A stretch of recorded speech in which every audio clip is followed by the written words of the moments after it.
নমস্কার বন্ধুগণ। সময় ছিল 1967। পশ্চিমবঙ্গের পুরুলিয়া জেলার বামনিয়া গ্রাম এর পাশে অবস্থিত ছোট্ট একটি স্টেশন বেগুনকোদার।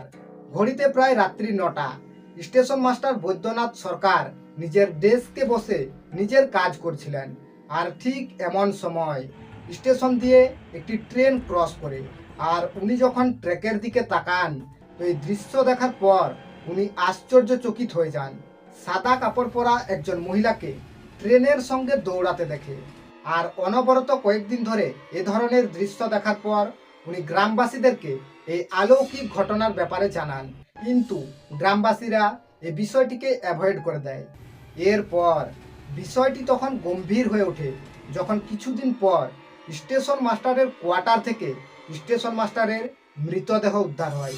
এরপর গ্রামবাসীরা ওই ভূতের কাহিনীকে বিশ্বাস করতে শুরু করে।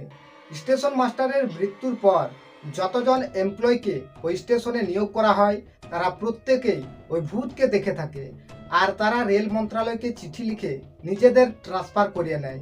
আর এরপর ইন্ডিয়ান রেলওয়ে বাধ্য হয়ে এই স্টেশনটিকে বন্ধ করে দেয়। আর এটি একটি ভুতুড়ে স্টেশন রূপে পরিচিত হয়। 90% ব্লগ ভিডিও এটারই প্রমাণ দেয় কি বেগুনকোদার একটি ভুতুড়ে স্টেশন। যদি আপনি গুগলে সার্চ করেন top 10 haunted railway station in India, তো বেগুনকোদারের নাম দ্বিতীয় স্থানে দেখতে পাওয়া যায়। তাহলে বেগুনকোদার কি একটি ভুতুড়ে স্টেশন? স্টেশন মাস্টারকে কি ওই ভূতটি মেরে ফেলেছিল? স্টেশন মাস্টারের মৃত্যুর পর কোনো রেলকর্মী ওই স্টেশনে কাজ করতে চায় না কেন? আর যদি এমনটা হয়ে থাকে তো 42 বছর পর ভারতীয় রেল কেন পুনরায় ওই স্টেশনটিকে রিওপেন করে দেয়? আর যদি এই স্টেশনে ভূত না থাকে তাহলে রাত্রিবেলায় এই স্টেশনে কোনো ট্রেন দাঁড়ায় না কেন? সূর্যাস্তের পর গ্রামবাসীরা এই স্টেশনের আশেপাশেও আসে না কেন? তাহলে ব্লগারদের কথাই কি সত্য? এটি একটি ভুতুড়ে স্টেশন, নাকি এর পিছনে অন্য কোনো কাহিনী লুকিয়ে আছে? তো আসুন বেগুনকোদার স্টেশনের এই ভূতের কাহিনীর আসল সত্যকে জানার চেষ্টা করি। 1960 সালে সান্তাল কুইন লছন কুমারী এবং ভারতীয় রেলের জয়েন্ট এফোর্টে এই স্টেশনটিকে সেট আপ করা হয়। আর এতে গ্রামবাসীরা অত্যন্তই খুশি ছিল, কিন্তু তাদের এই খুশি দীর্ঘস্থায়ী হলো না। 7 বছর পরেই ভারতীয় রেল ওই ভূতের কারণে এই স্টেশনটিকে বন্ধ করে দেয়। যে সমস্ত ব্লগাররা রাত্রিবেলা এই স্টেশনে গিয়ে ভিডিও বানায় তাদের অ্যাকর্ডিং এটি একটি ভুতুড়ে স্টেশন। তাদের ক্যামেরাতে বিভিন্ন ধরনের প্যারানরমাল অ্যাক্টিভিটি ক্যাপচার হয়। আর যে সমস্ত ব্লগাররা দিনের বেলা এই স্টেশনে গিয়ে ভিডিও বানায় তাদের অ্যাকর্ডিং এখানে কোনো ভূত প্রেত নেই, এটি একটি অলৌকিক কাহিনী। তো সত্য আসলে কোনটি? তো চলুন একের পর এক ফ্যাক্টকে ভেরিফাই করার চেষ্টা করি। নম্বর 1, যদি এটি একটি ভুতুড়ে স্টেশন হতো তো ইন্ডিয়ান রেলওয়ে কখনো এই স্টেশনকে রিওপেন করতো না।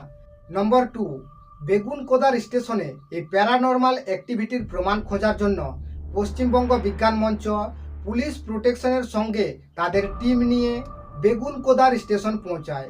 তারা নিজেদের সঙ্গে বিভিন্ন রকমের সায়েন্টিফিক ইকুইপমেন্ট নিয়ে যায় এই প্যারানরমাল অ্যাক্টিভিটিকে ক্যাপচার করার জন্য।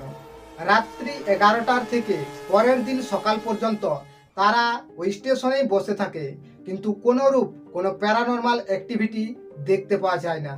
নিউজ 18 এই ভুতুড়ে স্টেশনের রহস্যকে জানার জন্য দিল্লির থেকে বেগুনকোদার পৌঁছায়।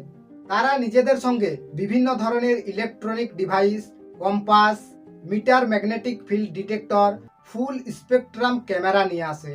রাত্রি প্রায় 11টার পর হঠাৎ করেই তাদের এমএমএফ মিটার জ্বলে ওঠে। এমএমএফ মিটারে 5টি সিগন্যাল দেয়। নিউজ 18-এর অ্যাঙ্কার এই সিগন্যালকে দেখার পর আশ্চর্যচকিত হয়ে যায়। আর এই ধরনেরই ঘটনা একটি ব্লগ ভিডিওতে দেখা গিয়েছিল। তাদের এমএমএফ মিটারে হঠাৎ করেই 5টি সিগন্যাল জ্বলে উঠেছিল। আর এই ঘটনার থেকে আপনি এটি বলতে পারেন কি এই স্টেশনে কোনো ভৌতিক জিনিস আছে, যেটি ওই ব্লগার বলেছিল। এমএমএফ মিটার তখনই জ্বলে ওঠে যখন এর সংস্পর্শে কোনো আনভিজিবল হাই এনার্জি ফ্রিকোয়েন্সি আসে। কিন্তু নিউজ 18-এর অ্যাঙ্কার এই ঘটনার কারণকেও রিভিল করে দেয়। ওনারা রেলওয়ে ট্র্যাকের উপরে দাঁড়িয়েছিল আর ট্র্যাকের উপর 25,000 ভোল্টের থেকেও বেশি কারেন্ট ফ্লো হয় আর এত হাই এনার্জির কারণেই ওই এমএমএফ মিটার জ্বলে উঠেছিল। এরপর একজন রেলওয়ে এমপ্লয় তাদেরকে একটি কুয়োর কাহিনীর ব্যাপারে বলেন।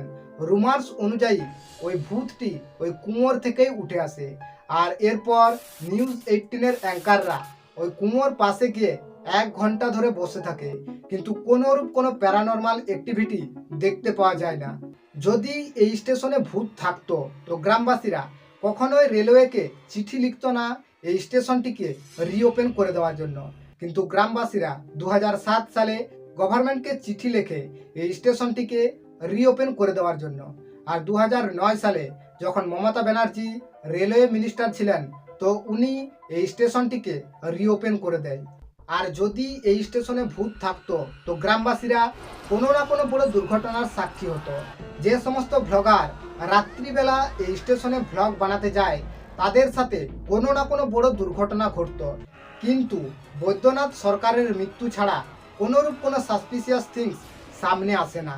তাহলে বৈদ্যনাথকে কি ওই ভূতটি মেরে ফেলেছিল? তো অ্যাকচুয়ালি এর কোনো অফিসিয়াল রেকর্ড নেই। আর সময় ছিল 1967, তো সেই সময় এত অ্যাডভান্স টেকনোলজিও ছিল না যার সাহায্যে মৃত্যুর কারণকে আইডেন্টিফাই করা যাবে। আর এরই কারণে গ্রামবাসীরা বৈদ্যনাথ সরকারের ওই কাহিনীকেই বিশ্বাস করে নেয়। যদি বৈদ্যনাথের এই ভূতের গল্প একটি কাহিনী ছিল তো কোনো রেলওয়ে এমপ্লয়ি এই স্টেশনে কাজ করতে চায় না কেন? 71 বছর বয়সী স্থানীয় ব্যক্তি অঙ্গদ কুমার নিউজ চ্যানেলে স্টেটমেন্ট দেয়। উনি বলেন যে ভূতের কাহিনী স্টেশন মাস্টারের সাজানো একটি গল্প ছিল।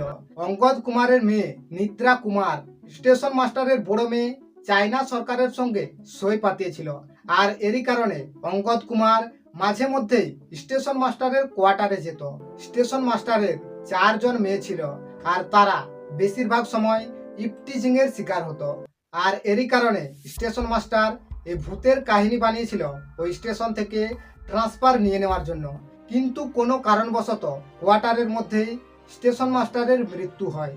কিন্তু অন্য কোনো এমপ্লয় এই স্টেশনে ডিউটি করতে চায় না কেন? তো প্রথমত ওই স্টেশন মাস্টার একটি ভূতের কাহিনী বানিয়েছিল। অন্যদিকে বেগুন কোদার স্টেশন একটি রিমোট এরিয়াতে অবস্থিত। অ্যাকচুয়ালি বেগুন কোদার একটি মৌজার নাম, এটি কোনো গ্রাম নয়। এই স্টেশনের পাশে অবস্থিত গ্রাম বামনিয়া। সেই সময় স্টেশনের পাশে না তো কোনো বাড়ি ছিল আর না কোনো দোকান, আর এরই কারণে এরকম ফাঁকা জায়গাতে কোনো এমপ্লয়ি ডিউটি করতে চাইতো না। যদি এই স্টেশনে ভূত না থাকে তো রাত্রিবেলায় এখানে ট্রেন দাঁড়ায় না কেন? আজকের দিনেও এই স্টেশনের বাইরে কোনো বসার জায়গা পর্যন্ত নেই, এমনকি একটি ল্যাম্প পোস্ট পর্যন্ত নেই। এই স্টেশনে লাস্ট ট্রেন থাকে 5:45 আর রিমোট এরিয়াতে এই স্টেশনটি থাকার কারণে এবং অল্প সংখ্যক যাত্রী যাতায়াত করার কারণে রাত্রিবেলায় এখানে ট্রেন থাকে না। তো এই স্টেশনে না তো আছে দোকান, না আছে ল্যাম্প পোস্ট। তো এবার আপনারাই বলুন কি এই শুনশান ফাঁকা জায়গাতে রাত্রিবেলা কেউ কি কারণে আসবে?